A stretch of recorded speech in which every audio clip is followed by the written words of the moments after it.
আমি মা যাবো, আমি মা যাবো।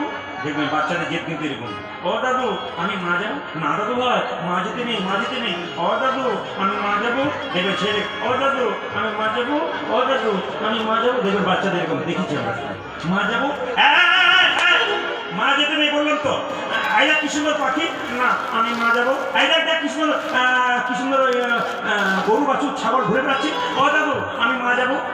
ছেলে যদি একবার মা যাবো বলে, যতই পাখি দেখান আর গরু দেখান আর যা কিছু দেখান, ছেলে মায়ের কাছে কোনো কৃষ্ণ ভক্ত যদি একবার কৃষ্ণ কৃষ্ণ বলে কেঁদে কৃষ্ণের কাছে যাব বলে, যতই গাড়ি দাও টাকা দাও, ও কিচ্ছু দেখবে না, ও কৃষ্ণের দিকেই ছুটে বেড়াবে। কাঁদির লালা বাবার কথা শুনেছেন?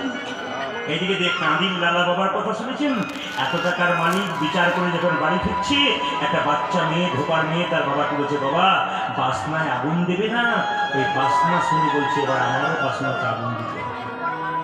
কীর্তন কিছু মনে করবেন না ভাইরা, কীর্তন করতে গিয়ে আমি বহু অভিজ্ঞতা পেলাম। কেন বলুন তো? আমার কীর্তনের বয়স হচ্ছে কত জানেন? আমি কিন্তু 20 বছর বয়স থেকে কীর্তন শিখি আর বেরিয়েছি মোটামুটি। আমি পড়াশোনা করার পর আমার বাবার একটু চাপ ছিল, কোনো মতে কীর্তন করতে দেবে না, কীর্তনে কোনো ভবিষ্যৎ নেই, তোমার কীর্তন করা যাবে না, এটা বাবার নির্দেশ।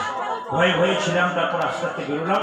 তখন বাবা বললেন, ঠিক আছে বাবা তুমি করো, কিছু মনে করবেন না যে যেখানে বসেছেন।